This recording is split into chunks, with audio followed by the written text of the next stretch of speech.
صلاة التراويح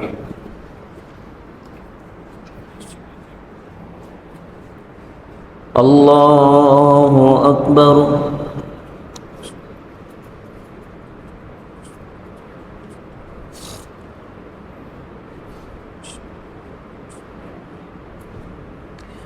الحمد لله رب العالمين الرحمن الرحيم مالك يوم الدين إياك نعبد وإياك نستعين اهدنا الصراط المستقيم صراط الذين أنعمت عليهم غير المغضوب عليهم ولا الضالين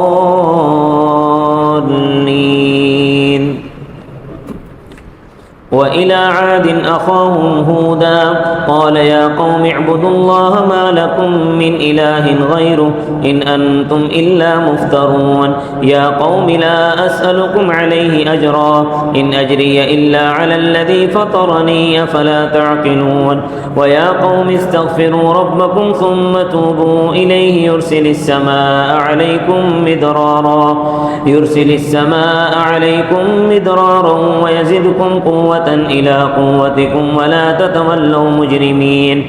قالوا يا هود ما جئتنا ببينة وما نحن بتاركي آلهتنا عن قولك وما نحن لك بمؤمنين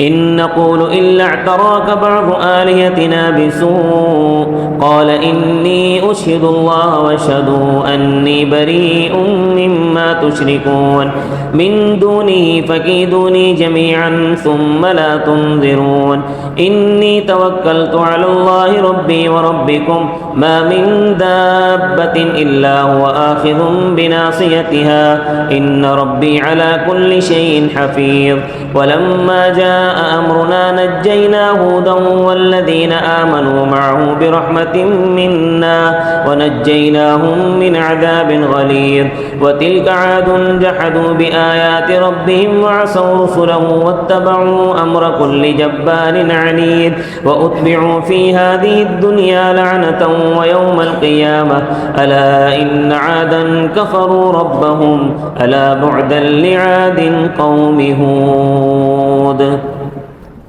وإلى ثمود أخاهم صالحا قال يا قوم اعبدوا الله ما لكم من إله غيره هو أنشأكم من الأرض واستعمركم فيها واستغفروه ثم توبوا إليه إن ربي قريب مجيب قالوا يا صالح قد كنت فينا مرجوا قبل هذا أتنهانا أن نعبد ما يعبد آباؤنا وإننا لفي شك مما تدعونا إليه مريب قال يا قوم أرأيتم إن كنت على بينة من ربي وآتاني منه رحمة فمن ينصرني من الله إن عصيته فما تزيدونني غير تقصير ويا قوم هذه ناقة الله لكم آية فذروها تأكل في أرض الله ولا تمسوها بسوء فيأخذكم عذاب قريب فعقروها فقال تمتعوا في داركم 3 أيام ذلك وعد غير مكذوب فلما جاء أمرنا نجينا صالحا والذين آمنوا معه برحمة منا ومن خزي يومئذ إن ربك هو القوي العزيز وأخذ الذين ظلموا الصيحة فأصبحوا في ديارهم جاثمين كأن لم يغنوا فيها ألا إن ثمود كفروا ربهم ألا بعدا لثمود ولقد جاءت رسلنا إبراهيم بالبشرى قالوا سلاما قال سلام فما لبث أن جاء بعجل حنيذ فلما رأى أيديهم لا تصل إليهم نكرهم وأوجس منهم خيفة قالوا لا تخف إنا أرسلنا إلى قوم لوط وامرأته قائمة فضحكت فبشرناها بإسحاق ومن وراء إسحاق يعقوب قالت يا يا ويلتى ألد وأنا عجوز وهذا بعلي شيخا إن هذا لشيء عجيب قالوا وتعجبين من أمر الله رحمة الله وبركاته عليكم آل البيت إنه حميد مجيد فلما ذاب عن إبراهيم الروع وجاءته البشرى يجادلنا في قوم لوط إن إبراهيم لحليم أواه منيب يا إبراهيم أعرض عن هذا إنه قد جاء أمر ربك وإنهم آتيهم عذاب غير مردود ولما جاءت رسلنا لوطا سيء بهم وضاق بهم ذرعا وقال هذا يوم عصيب وجاءه قومه يهرعون إليه ومن قبل كانوا يعملون السيئات قال يا قوم هؤلاء بناتي هن أطهر لكم فاتقوا الله ولا تخزون في ضيفي أليس منكم رجل رشيد قالوا لقد علمت ما لنا في بناتك من حق وإنك لتعلم ما نريد قال لو أن لي بكم قوة أو آوي إلى ركن شديد قالوا يا لوط إنا رسل ربك لن يصلوا إليك فأسر بأهلك بقطع من الليل واتبع أدبارهم ولا يلتفت منكم أحد إلا امرأتك إنه مصيبها ما أصابهم إن موعدهم الصبح أليس الصبح بقريب فلما جاء أمرنا جعلنا عاليها سافلها وأمطرنا عليهم حجارة من سجيل منضود مسومة عند ربك وما هي من الظالمين ببعيد وإلى مدين أخاهم شعيبا قال يا قوم اعبدوا الله ما لكم من إله غيره ولا تنقصوا المكيال والميزان إني أراكم بخير وإني أخاف عليكم عذاب يوم محيط ويا قوم أوفوا المكيال والميزان بالقسط ولا تبخسوا الناس أشياءهم ولا تفسدوا في الأرض بعد إصلاحها ذلكم خير لكم إن كنتم مؤمنين ولا تنقصوا المكيال والميزان ويا قوم أوفوا المكيال والميزان بالقسط ولا تبخسوا الناس أشياءهم ولا تعثوا في الأرض مفسدين بقية الله خير لكم إن كنتم مؤمنين وما أنا عليكم بحفيظ قال يا قوم أرأيتم إن كنت على بينة وما أنا عليكم بحفيظ قالوا يا شعيب أصلاتك تأمرك أن نترك ما يعبد آباؤنا أو أن نفعل في أموالنا ما نشاء إنك لأنت الحليم الرشيد قال يا قوم أرأيتم إن كنت على بينة من ربي ورزقني منه رزقا حسنا وما أريد أن أخالفكم إلى ما أنهاكم عنه إن أريد إلا الإصلاح ما استطعت وما توفيقي إلا بالله عليه توكلت وإليه أنيب ويا قوم لا يجرمنكم شقاقي أن يصيبكم مثل ما أصاب قوم نوح أو قوم هود أو قوم صالح وما قوم لوط منكم ببعيد واستغفروا ربكم ثم توبوا إليه إن ربي رحيم ودود قالوا يا شعيب ما نفقه كثيرا مما تقول وإنا لنراك فينا ضعيفا ولولا رهتك لرجمناك وما أنت علينا بعزيز قال يا قوم أرهطي أعز عليكم من الله واتخذتموه وراءكم ظهريا إن ربي بما تعملون محيط ويا قوم اعملوا على مكانتكم إني عامل فسوف تعلمون من يأتيه عذاب يخزيه ومن هو كاذب وارتقبوا إني معكم رقيب ولما جاء أمرنا نجينا شعيبا والذين آمنوا معه برحمة منا وأخذت الذين ظلموا الصيحة فأصبحوا في ديارهم جاثمين كأن لم يغنوا فيها ألا بعدا لمدين كما بعدت ثمود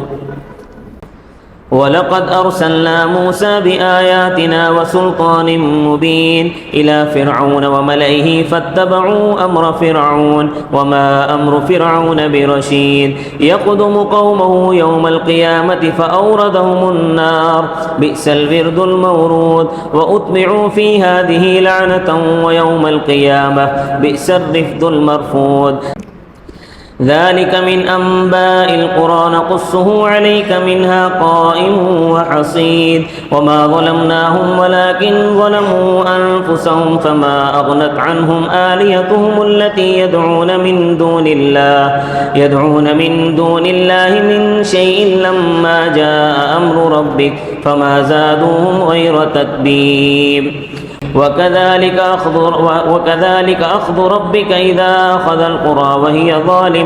وكذلك أخذ ربك إذا أخذ القرى وهي ظالمة إن أخذه أليم شديد إن في ذلك لآية لمن خاف عذاب الآخرة ذلك يوم مجموع له الناس وذلك يوم مشهود وما نؤخره إلا لأجل معدود يوم يأتي لا تكلم نفس إلا بإذنه فمنهم شقي وسعيد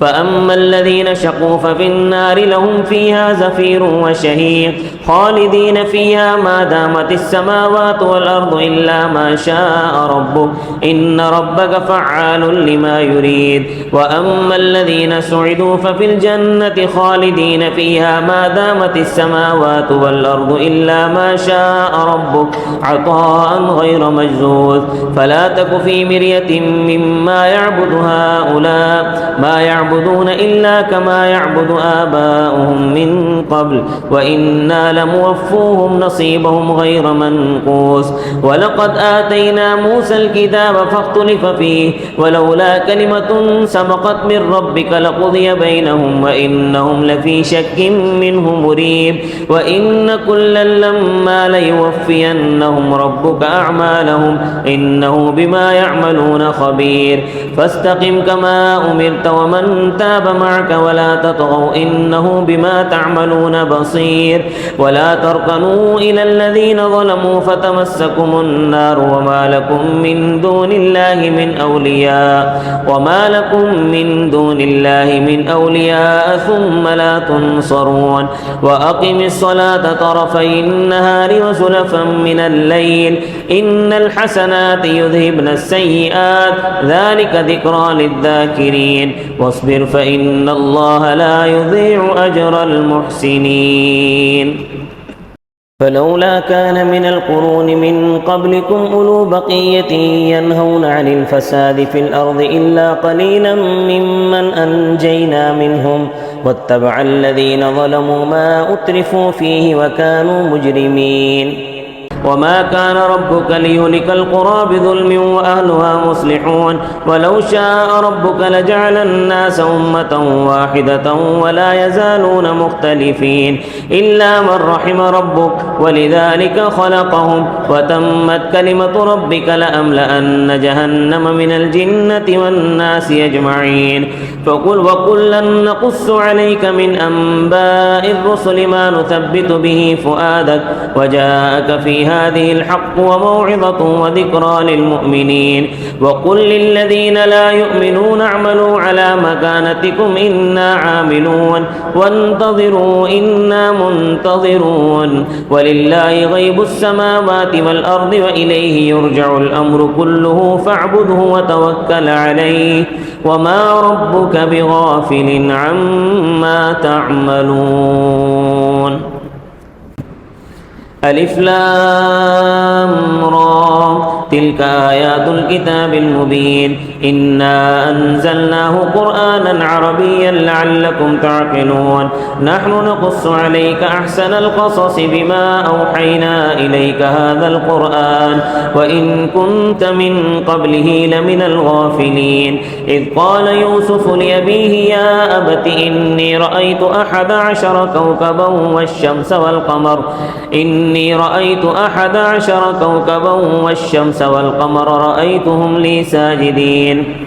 قال يا بني لا تقصص رؤياك على إخوتك فيكيدوا لك كيدا إن الشيطان للإنسان عدو مبين وكذلك يجتبيك ربك ويعلمك من تأويل الأحاديث ويتم نعمته عليك وعلى آل يعقوب كما أتمها على أبويك من قبل إبراهيم وإسحاق إن ربك عليم حكيم لقد كان في يوسف وإخوته آيات للسائلين إذ قالوا ليوسف وأخوه أحب إلى أبينا منا ونحن عصبة إن أبانا لفي ضلال مبين اقتلوا يوسف أو اطرحوا أرضا يخل لكم وجه أبيكم وتكونوا من بعده قوما صالحين قال قائل منهم لا تقتلوا يوسف وألقوه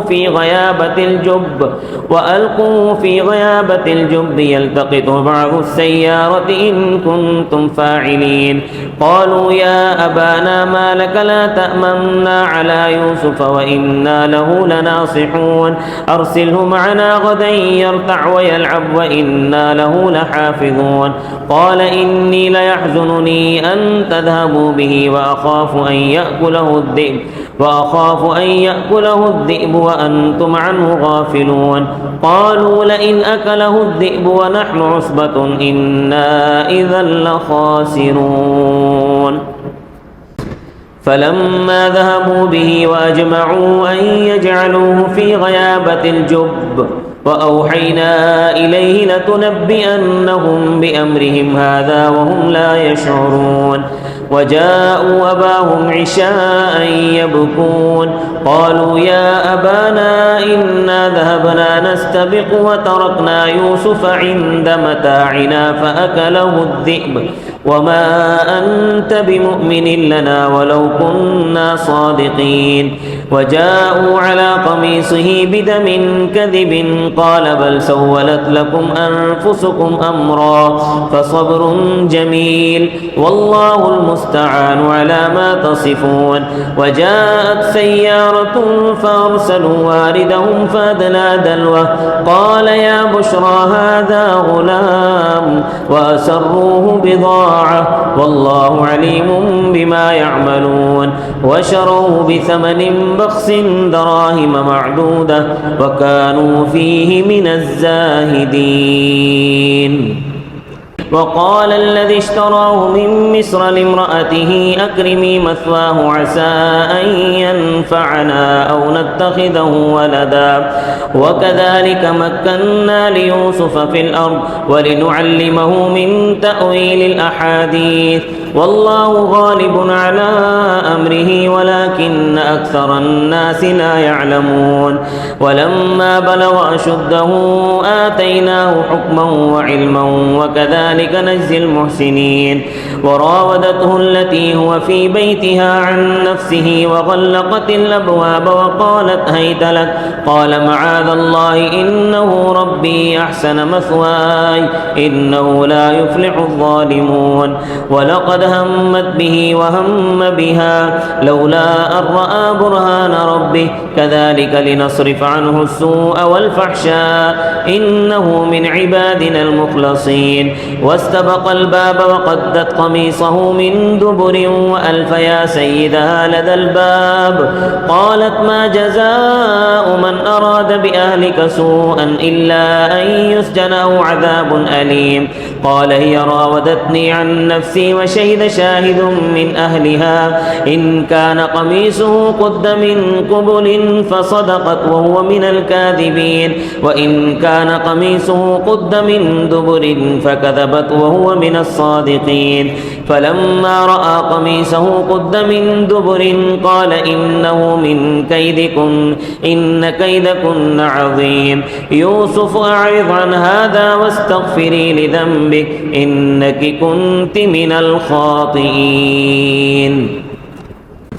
وقال نسوة في المدينة امرأة العزيز تراود فتاها عن نفسه قد شغفها حبا إنا لنراها في ضلال مبين فلما سمعت بمكرهن أرسلت إليهن وأعتدت لهن متكأ وآتت كل واحدة منهن سكينا وقالت اخرج عليهن فلما رأينه أكبرنه وقطعن أيديهن وقلن حاش لله ما هذا بشرا إن هذا إلا ملك كريم قالت فذلكن الذي لمتنني فيه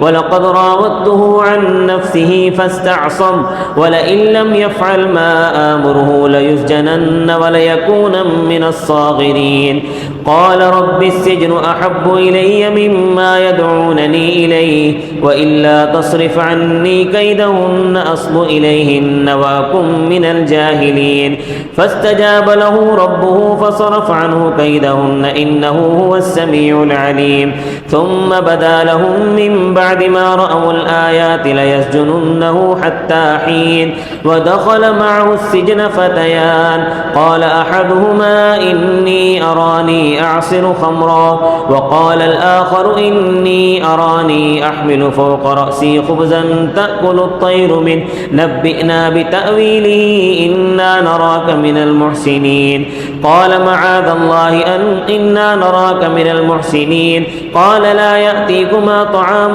ترزقانه إلا نبأتكما بتأويله قبل أن يأتيكما ذلكما مما علمني ربي إني تركت ملة قوم لا يؤمنون بالله وهم بالآخرة هم كافرون واتبعت ملة آبائي إبراهيم وإسحاق ويعقوب ما كان لنا أن نشرك بالله من شيء ذلك من فضل الله علينا وعلى الناس ولكن أكثر الناس لا يشكرون يا صاحبي السجن أأرباب متفرقون خير أم الله الواحد القهار ما تعبدون من دونه إلا أسماء سميتموها أنتم وآباؤكم ما أنزل الله بها من سلطان إن الحكم إلا لله أمر ألا تعبدوا إلا إياه ذلك الدين القيم ولكن أكثر الناس لا يعلمون يا صاحبي السجن أما أحدكما فيسقي ربه خمرا وأما الآخر فيصلب فتأكل الطير من رأسه قضي الأمر الذي فيه تستفتيان وقال للذي ظن أنه ناج منه اذكرني عند ربك فأنساه الشيطان ذكر ربه فلبث في السجن بضع سنين وقال الملك إني أرى 7 بقرات سمان يأكلهن 7 عجاف و7 سنبلات خضر وأخرى يابسات يا أيها الملأ أفتوني في رؤياي إن كنتم للرؤيا تعبرون قالوا أضغاث أحلام وما نحن بتأويل الأحلام بعالمين وقال الذي نجا منهما وادكر بعد أمة أنا أنبئكم بتأويله فارسلون يوسف أيها الصديق أفتنا في 7 بقرات سمان يأكلهن 7 عجاف و7 سنبلات خضر وأخرى يابسات لعلي أرجع إلى الناس لعلهم يعلمون قال تزرعون 7 سنين دأبا فما حصدتم فذروه في سنبله إلا قليلا مما تأكلون ثم يأتي من بعد ذلك 7 شداد يأكل ما قدمتم لهن إلا قليلا مما تحصنون ثم يأتي من بعد ذلك عام فيه يغاث الناس وفيه يعصرون وقال الملك ائتوني به فلما جاءه الرسول قال ارجع إلى ربك فاسأله ما بال النسوة اللاتي قطعن أيديهن إن ربي بكيدهن عليم قال ما خطبكن إذ راوتن يوسف عن نفسه قلن حاش لله ما علمنا عليه من سوء قالت امرأة العزيز الآن حصحص الحق أنا راودته عن نفسه فاستعصم فلئن لم يفعل ما آمره ليسجنن وليكون من الصاغرين أنا راودته عن نفسه وإنه لمن الصادقين ذلك ليعلم أني لم أخنه بالغيب وأن الله لا يهدي كيد الخائنين وما أبرئ نفسي إن النفس لأمارة بالسوء إلا ما رحم ربي إن ربي غفور رحيم وقال الملك ائتوني به أستخلصه لنفسي فلما كلمه قال إنك اليوم لدينا مكين أمين قال اجعلني على خزائن الأرض إني حفيظ عليم وكذلك مكنا ليوسف في الأرض يتبوأ منها حيث يشاء نصيب برحمتنا من نشاء ولا نضيع أجر المحسنين ولأجر الآخرة خير للذين آمنوا وكانوا يتقون وجاء إخوة يوسف فدخلوا عليه فعرفهم وهم له منكرون ولما جهزهم بجهازهم قال ائتوني بأخ لكم من أبيكم ألا ترون أني أوفي الكيل وأنا خير المنزلين فإن لم تأتوني به فلا كيل لكم عندي ولا تقربون قالوا سنراود عنه أباه وإنا لفاعلون وقال لفتيانه اجعلوا بضاعتهم في رحالهم لعلهم يعرفونها إذا انقلبوا إلى أهلهم لعلهم يرجعون فلما رجعوا إلى أبيهم قالوا يا أبانا منع منا الكيل فأرسل معنا أخانا نكتل وإنا له لحافظون قال هل آمنكم عليه إلا كما أمنتكم على أخيه من قبل فالله خير حافظا وهو أرحم الراحمين ولما فتحوا متاعهم وجدوا بضاعتهم ردت إليهم قالوا يا أبانا ما نبغي هذه بضاعتنا ردت إلينا ونمير أهلنا ونحفظ أخانا ونزداد كيل بعير ذلك كيل يسير قال لن أرسله معكم حتى تؤتون موثقا من الله لتأتونني به حتى تؤتون موثقا من الله ومن قبل ما فرطتم في يوسف فلن أبرح الأرض حتى يأذن لي أبي أو يحكم الله لي وهو خير الحاكمين ولما فتحوا متاعهم وجدوا بضاعتهم ردت إليهم قالوا يا أبانا ما نبغي هذه بضاعتنا ردت إلينا ونمير أهلنا ونحفظ أخانا ونزداد كيل بعير ذلك كيل يسير قال لن أرسله معكم حتى تؤتون موثقا من الله لتأتونني به إلا أن يحاط بكم فلما آتوه موثقهم قال الله على ما نقول وكيل وقال يا بني لا تدخلوا من باب واحد وادخلوا من أبواب متفرقة وما أغني عنكم من الله من شيء إن الحكم إلا لله عليه توكلت وعليه فليتوكل المتوكلون ولما دخلوا من حيث أمرهم أبوهم ما كان يغني عنهم من الله من شيء إلا حاجة في نفس يعقوب قضاها وإنه لذو علم لما علمناه ولكن أكثر الناس لا يعلمون ولما دخلوا على يوسف آوى إليه أخاه قال إني أنا أخوك فلا تبتئس بما كانوا يفعلون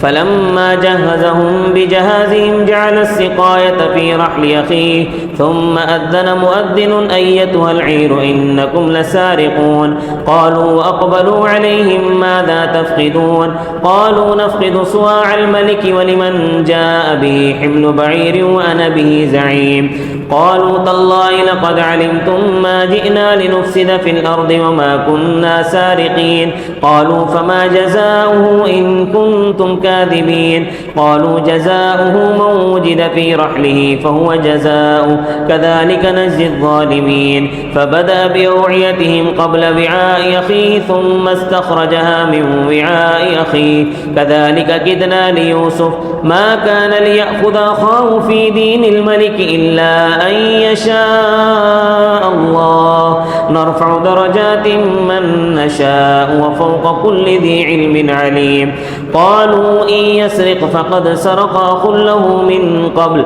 فأسرها يوسف في نفسه ولم يبدها لهم قال أنتم شر مكانا والله أعلم بما تصفون قالوا يا أيها العزيز إن له أبا شيخا كبيرا فخذ أحدنا مكانه إنا نراك من المحسنين قال معاذ الله أن نأخذ إلا من وجدنا متاعنا عنده إنا إذا لظالمون فلما استيئسوا منه خلصوا نجيا قال كبيرهم ألم تعلموا أن أباكم قد أخذ عليكم موثقا موثقا من الله ومن قبل ما فرطتم في يوسف فلن أبرح الأرض حتى يأذن لي أبي أو يحكم الله لي وهو خير الحاكمين ارجعوا إلى أبيكم فقولوا يا أبانا إن ابنك سرق ما شهدنا إلا بما علمنا وما كنا للغيب حافظين واسأل القرية التي كنا فيها والعير التي أقبلنا فيها وإنا لصادقون قال بل سولت لكم أنفسكم أمرا فصبر جميل عسى الله أن يأتيني بهم جميعا إنه هو العليم الحكيم وتولى عنهم وقال يا أسفا على يوسف وابيضت عيناه من الحزن فهو كظيم قالوا تالله تفتو تذكر يوسف حتى تكون حرضا أو تكون من الهالكين قال إنما أشكو بثي وحزني إلى الله وأعلم من الله ما لا تعلمون يا بني يذهبوا فتحسسوا من يوسف وأخيه ولا تيأسوا من روح الله إنه لا ييأس من روح الله إلا القوم الكافرون فلما دخلوا عليه قالوا يا أيها العزيز مسنا وأهلنا الضر وجئنا ببضاعة مزجاة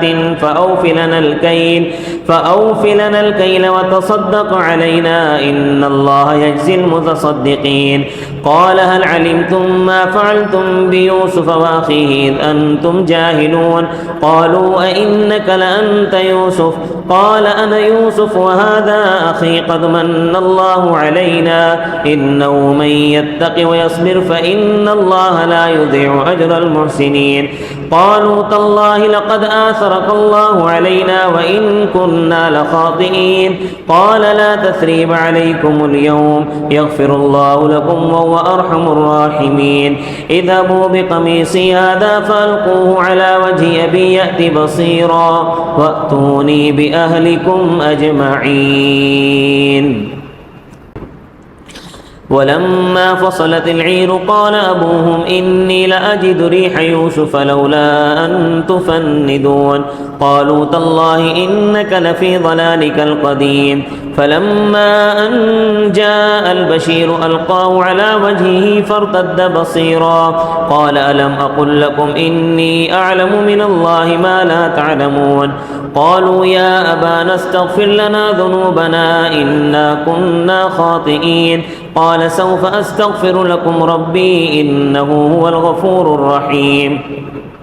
فلما دخلوا على يوسف آوى إليه أبويه وقال ادخلوا مصر إن شاء الله آمنين ورفع أبويه على العرش وخروا له سجدا وقال يا أبت هذا تأويل رؤياي من قبل قد جعلها ربي حقا وقد أحسن بي إذ أخرجني من السجن وجاء بكم من البدو من بعد أن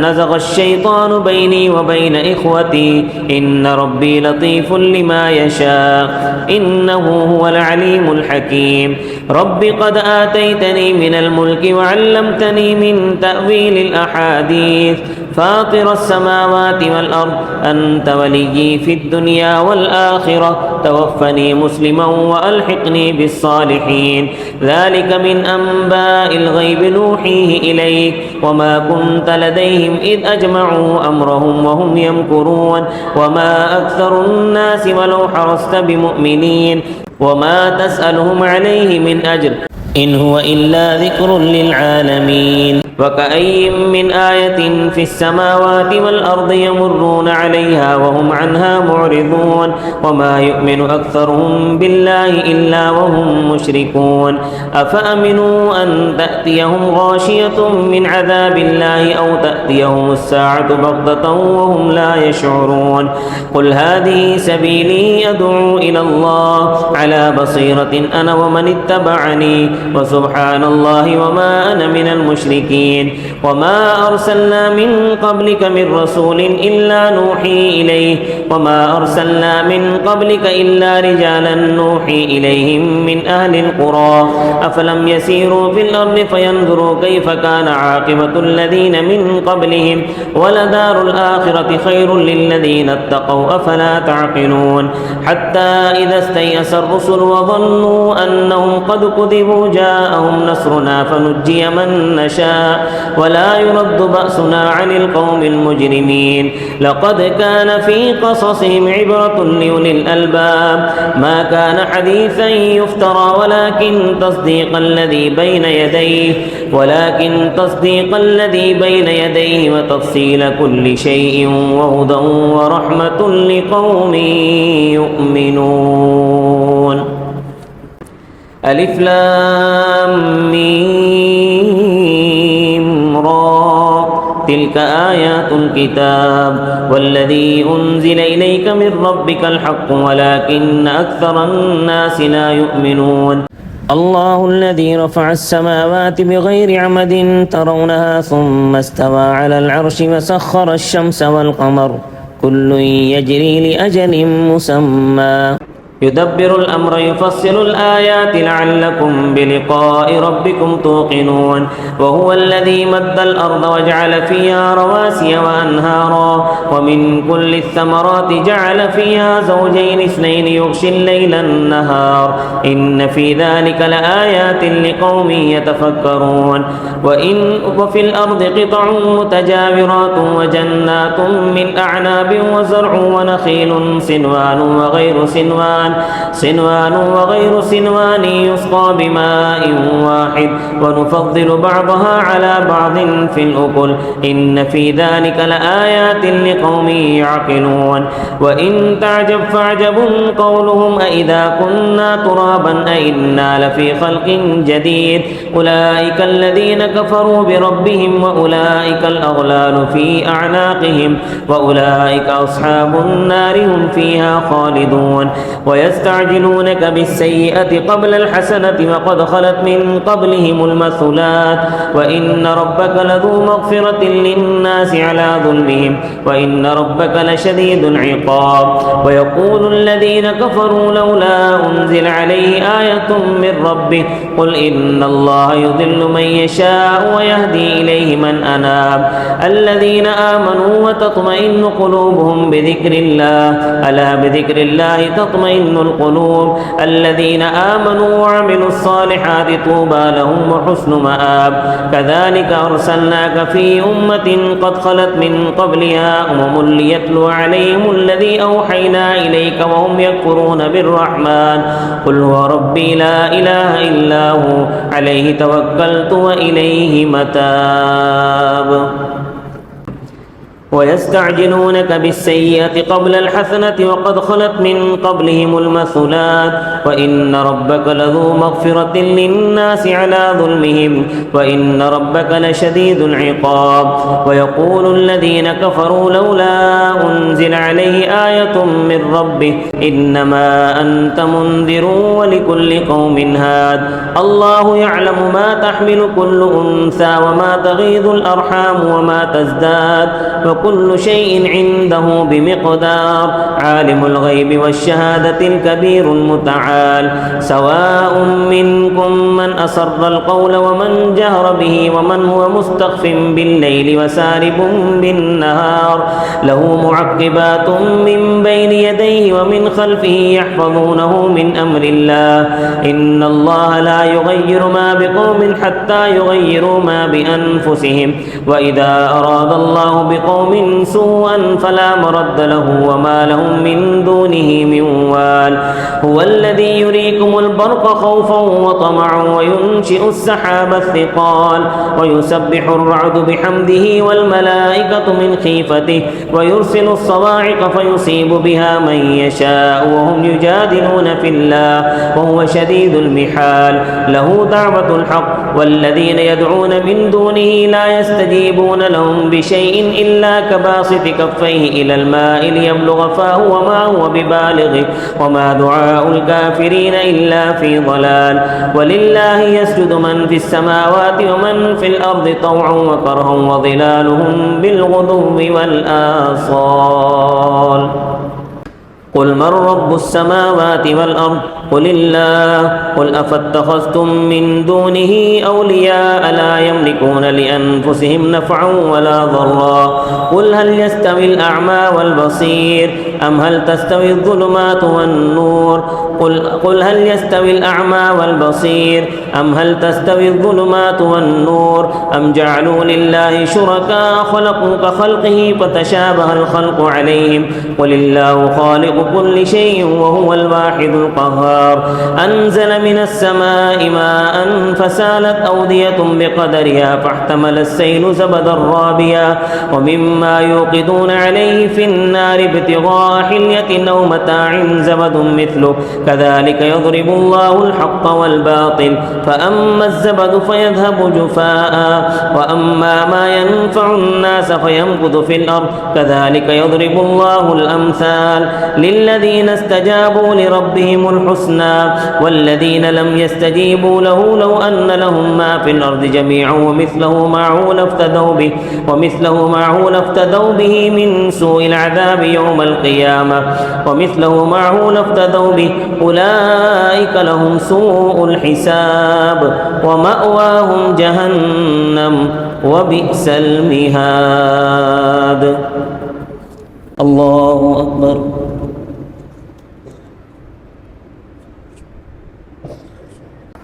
السلام عليكم ورحمة الله السلام عليكم ورحمة الله